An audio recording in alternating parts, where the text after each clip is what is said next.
Article 13 में प्रवेश करने के पहले हम यह समझने की कोशिश करते हैं कि constitution is the supreme law of the land, not the only law of the land.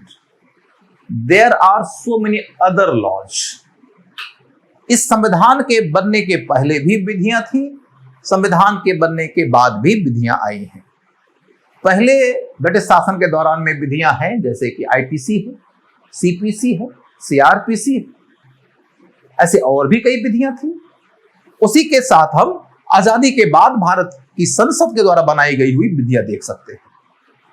इन विधियों का फंडामेंटल राइट के साथ में कैसा नाता होगा, यह समझना जरूरी है। जब ब्रिटिश शासन था तो भारत में फंडामेंटल राइट का कोई कॉन्स्टिट्यूशनल प्रोविजन ही नहीं था। कॉन्स्टिट्यूशन ही नहीं था तो क्या फंडामेंटल राइट होता? फंडामेंटल राइट पहली दफा हिंदुस्तान के संविधान के रास्ते आया है। अब जब फंडामेंटल राइट आ गया तो साम्राज्यवादी सरकार, दमनकारी सरकार, नागरिकों के अधिकारों के लिए उल्लंघन की प्रवृत्ति रखने वाली सरकार की जो विधियां थी, या तो हम उन विधियों को त्याग देते और नए सिरे से नई विधियों का निर्माण करते ताकि वो फंडामेंटल राइट का रेस्पेक्ट करे, या तो हम कोई अन्यथा प्रावधान करते ताकि पुरानी विधियां बनी रहे लेकिन वो फंडामेंटल राइट का उल्लंघन भी ना करे। पहला वाला ऑप्शन अव्यवहारिक है, क्योंकि विधियों का निर्माण रातों रात नहीं होता है, वो गुड़िया का खेल नहीं है। लंबी अवधि के दौरान बौद्धिक विमर्श से गुजरते हुए, प्रैक्टिकल एक्सपीरियंसेस से गुजरते हुए विधि का कोडिफिकेशन होता है। इसलिए उन विधियों को कंटिन्यू कर दिया गया, लेकिन आर्टिकल 13 के पार्ट 1 के तहत यह बात कह दी गई कि वो सारी विधियां जब फंडामेंटल राइट की कसौटी पे पास हो जाएंगी तभी लागू मानी जाएंगी। उसको थ्योरी ऑफ सर्वाइवेबिलिटी का एक लिटमस टेस्ट पास करना पड़ेगा, यानी कि आपकी सारी की सारी विधायी व्यवस्था फंडामेंटल राइट को सलाम करनी चाहिए, उसे नमस्कार करनी चाहिए, उसे रेस्पेक्ट करनी चाहिए। यदि वो फंडामेंटल राइट को वायोलेट करता है तो उस हद तक, जिस हद तक की फंडामेंटल राइट को वह वायोलेट करता है, वह विधि नलिफाई हो जाएगी। नलिफाई हो जाएगी, पूरी विधि नहीं, सिर्फ उस हद तक जिस हद तक की वो फंडामेंटल राइट को वायोलेट करती है। यानी विधि, मान लीजिए कि आईपीसी है तो पूरा आईपीसी नहीं नलिफाई होगा, आईपीसी का वो सेक्शन नलिफाई होगा जो section violated to the fundamental rights. इसीलिए यह सिद्धांत आया है कि सेवरेबिलिटी के तहत यह प्रावधान होता है कि आप चलनी में छान लीजिए। फंडामेंटल राइट को रेस्पेक्ट करने वाला यदि प्रावधान है तो बच जाएगा, जो प्रावधान इसे वायलेट करता है वो प्रावधान अपने आप छट जाएगा।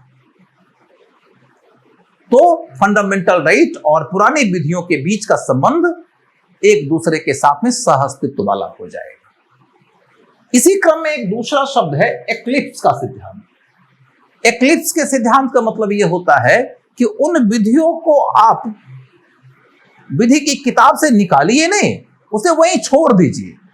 फंडामेंटल राइट उसे ओवरशैडो कर देगा, आच्छादित कर देगा, मैंने वह फंक्शनल नहीं रहेगा। हम ये देखते हैं कि तय करने वाला जो भी विधान है वो विधान मौजूद भी है और फंक्शनल नहीं भी है। इसी को हम एक्लिप्स का सिद्धांत कहते हैं। मान लीजिए कि कल को संविधान के अंदर संशोधन कर दिया जाता है, कोई नई विधि बनाई जाती है जिसके तहत हम फंडामेंटल राइट की नई व्याख्या लेकर आते हैं, और उस समय पुरानी वाली विधि फंडामेंटल राइट के साथ में सहअस्तित्व बनाने के अनुकूल कंडीशन में आ जाए, तो फिर वही विधि फंक्शनल हो जाएगी। मतलब की बात है कि हमने उसे डिलीट नहीं किया, उसे एक्लिप्स करके छोड़ दिया। अब हम देखेंगे कि इसी अनुच्छेद का पार्ट 2 है। पार्ट 2 ये कहता है कि पार्लियामेंट जब कोई भी लॉ बनाए तो लॉ बनाते हुए वह यह समझे कि वह फंडामेंटल राइट को वायोलेट नहीं करेगी। फंडामेंटल राइट को यदि उसने वायोलेट किया तो वह विधान उस सीमा तक स्वतः संज्ञान के आधार पर ऑटोमेटिकली खारिज हो जाएगा, नल एंड वॉइड हो जाएगा, नलिफाइड हो जाएगा। यहां पर एक बड़ा ही इंटरेस्टिंग सा प्रश्न खड़ा होता है, वो ये कि जब कॉन्स्टिट्यूशन बनाया जा चुका है, फंडामेंटल राइट उसके अंदर दिया जा चुका है, तो पार्लियामेंट वैसा कोई भी लॉ बनाएगी ही क्यों जो फंडामेंटल राइट को वायोलेट करे? उसे तो कॉन्स्टिट्यूशन के अंतर्गत दिए गए प्रत्येक प्रावधान का सम्मान करना है। जो भी बात कॉन्स्टिट्यूशन के अंतर्गत कही गई है उसके दायरे में रहते हुए ही उसे अपना लॉ का निर्माण करना है। क्यों? क्योंकि constitution is the supreme law of the land. Every law made by the parliament has to respect the constitution. और यदि कॉन्स्टिट्यूशन की किसी बात से इतर जाते हुए कोई विधान संसद को बनाना है तो सबसे पहले उसे संविधान में संशोधन करना पड़ेगा। Under the article 368 of the constitution of India संविधान में संशोधन की एक व्यवस्था दी गई है। बहुत ज्यादा डिबेट विद्वानों के बीच और जुडिशियल सर्कल में, पर्टिकुलरली सुप्रीम कोर्ट के स्तर पर इस बात को लेकर हुआ कि संविधान का 368 जो अधिकार संसद को दे रहा है, क्या उस अधिकार का इस्तेमाल करते हुए संसद फंडामेंटल राइट्स के अंतर्गत संशोधन कर सकती है? आर्टिकल 13(2) कहता है कि कोई भी विधान जिस हद तक फंडामेंटल राइट्स के लिए वायोलेटिव है उस हद तक वह स्वतः समाप्त हो जाएगा। तो कोई भी विधान का मतलब क्या है? सुप्रीम कोर्ट ने गोलकनाथ के केस में यह निर्णय दिया था कि कोई भी विधान के अंतर्गत संविधान संशोधन के माध्यम से बनाया गया विधान भी शामिल है। इसका मतलब हुआ कि आर्टिकल 13(2) ये कह रहा है कि संशोधन की शक्ति में इतनी शक्ति नहीं है कि संसद उसका इस्तेमाल करते हुए फंडामेंटल राइट को अब्रीज करे। फंडामेंटल राइट अब्रीज नहीं किया जा सकता, संशोधित नहीं किया जा सकता। लेकिन पार्लियामेंट की अपनी व्याख्या थी। पार्लियामेंट का कहना था कि आर्टिकल 13(2) 368 का इस्तेमाल करते हुए संशोधन कर सकने की उसकी शक्ति के ऊपर कोई सीमा नहीं लगाता। इसका इंटरप्रिटेशन फिर 1973 ईस्वी में सुप्रीम कोर्ट ने ही 13 जजों के बेंच के माध्यम से, जो आज तक का सबसे बड़ा बेंच है, 13 जजों के बेंच के माध्यम से, जिसे हम केशवानंद भारती का केस कहते हैं, उस केस के माध्यम से दिया। सुप्रीम कोर्ट ने इस केस के निर्णय के तहत यह कहा कि भारत की संसद 368 का इस्तेमाल करते हुए भारत के संविधान के किसी भी भाग में, किसी भी अनुसूची में, किसी भी अनुच्छेद में अपनी समझ के मुताबिक, अपने विवेक के मुताबिक परिवर्तन कर सकती है, संशोधन कर सकती है। 13 जजों के अंतर्गत 10 जज इसके पक्ष में थे, 3 गोलकनाथ वाले निर्णय के साथ थे, लेकिन 10 के व्यापक बहुमत के आधार पर यह निर्णय हुआ कि संशोधन किया जा सकता है फंडामेंटल राइट के अंतर्गत भी। लेकिन इसी केस के दौरान एक बड़ा डिबेट खड़ा हो गया। बड़ा डिबेट ये खड़ा हुआ कि क्या हम संसद के हाथ में उसकी मर्जी से किसी भी प्रकार का परिवर्तन करने का अधिकार दे रहे हैं? क्या हम ये बात स्वीकार कर रहे हैं कि हिंदुस्तान की संसद जो परिवर्तन करना चाहे संविधान में वो परिवर्तन कर सकती है? और यदि हां, तो इसका मतलब है कि हम पार्लियामेंट्री सोवरेनिटी के दौर में प्रवेश कर रहे हैं। पार्लियामेंट्री सोवरेनिटी का मतलब क्या होता है? समझना यह होगा कि सोवरेनिटी क्या है। सोवरेनिटी माने अंतिम निर्णायक शक्ति।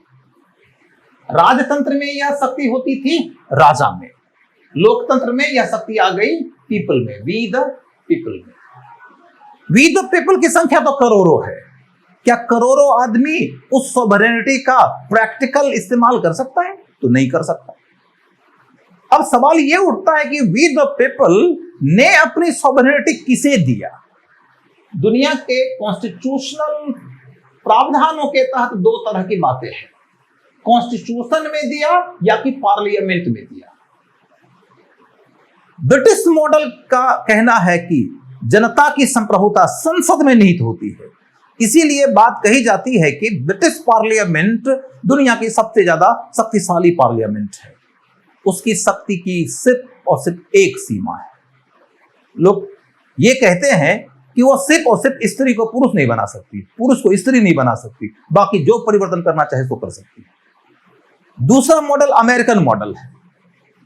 उसके पार्लियामेंट के पास में इतनी अनंत शक्तियां नहीं है। उसका हाईएस्ट कोर्ट जुडिशियल रिव्यू के रास्ते उसकी बनाई गई विधियों को रोक सकता है। इंडिया ने अमेरिकन मॉडल को चुना है। तो अब आप देखोगे कि यही प्रश्न खड़ा हो गया कि हम कॉन्स्टिट्यूशनल सॉवरेनिटी में विश्वास करेंगे या कि पार्लियामेंट्री सॉवरेनिटी में। तो फिर इस विषय पर विमर्श का निष्कर्ष निकालते हुए सुप्रीम कोर्ट ने 7 और 6 के मत के विभाजन के तहत 7 के बहुमत के साथ यह निर्णय लिया कि हम संविधान को ही संप्रभु मानेंगे। 6 लोग तो यह कह रहे थे कि पार्लियामेंट को ही संप्रभु मानना है। उनका यह कहना था कि जनता जब संप्रभु है तो बदलती हुई जरूरतों के मुताबिक नई पीढ़ी को अपने प्रतिनिधियों के माध्यम से अपने संविधान में जो परिवर्तन करना है कर ले। वो क्यों हम उसे पुराने युग के किसी खूंटे से बांधें? पुराने युग का खूंटा मतलब पुराने समय में बना हुआ भारत का संविधान। उन्होंने कहा कि हम किसी को 20, 30, 40, 50 साल पहले के खूंटे में क्यों बांधें? यदि वो सोवरेन है तो उसे अपने प्रतिनिधियों के माध्यम से जो चाहे परिवर्तन करने की छूट है। लेकिन 7 का मेजॉरिटी यह कह रहा था कि भारत के कॉन्स्टिट्यूशन का आर्टिकल 368 भारत की संसद को भारत के संविधान में संशोधन की शक्ति देती है।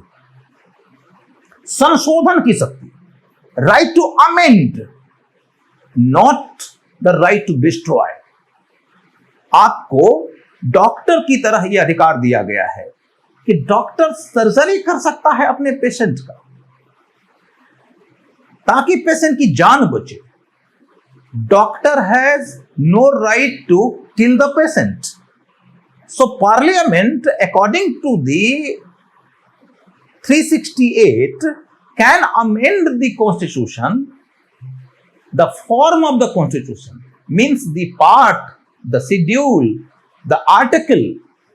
It cannot change the spirit of the constitution. यहीं से संविधान के बुनियादी आत्मा का सिद्धांत आया है। बुनियादी आत्मा के सिद्धांत के ऊपर और ज्यादा डिटेल में चर्चा हम लोग बाद में किसी एक आर्टिकल में करेंगे, लेकिन मोटे तौर पर आज की चर्चा में हम आर्टिकल 13 को 2 पार्ट में बांट कर देख लिए। पार्ट 1 कहता है कि ब्रिटिश काल में संविधान के निर्माण के पहले के बनाए हुए जो लॉज हैं वो किन शर्तों पर सस्टेन करेंगे, और बाद में जो संसद बनाएगी विधि, उस विधि के तहत संसद चाहे तो फंडामेंटल राइट को भी संशोधित कर सकती है। और इसी के तहत आगे चलकर हमने देखा कि राइट टू प्रॉपर्टी जो कि फंडामेंटल राइट हुआ करता था उसको वहां से निकाल दिया गया और आज के डेट में हुआ एक कॉन्स्टिट्यूशनल राइट मात्र है। अब वो फंडामेंटल राइट नहीं है। फंडामेंटल राइट का संशोधन हो सकता है, इसका निर्णय किसने दिया? केशवानंद भारती केस में फंडामेंटल राइट का संशोधन नहीं हो सकता है। यह किसने कहा था? गोलकनाथ केस ने। फंडामेंटल राइट में संशोधन तो हो सकता है, लेकिन क्या नहीं हो सकता? संसद के संशोधन की शक्ति की सीमा क्या है? सीमा यह है कि वो संशोधन की शक्ति का इस्तेमाल करते हुए संविधान को ध्वस्त नहीं कर सकते। मतलब they can change the form but they can not change the spirit. वो संविधान के शरीर को बदल सकते हैं, उसकी आत्मा नहीं बदल सकते। Thank you.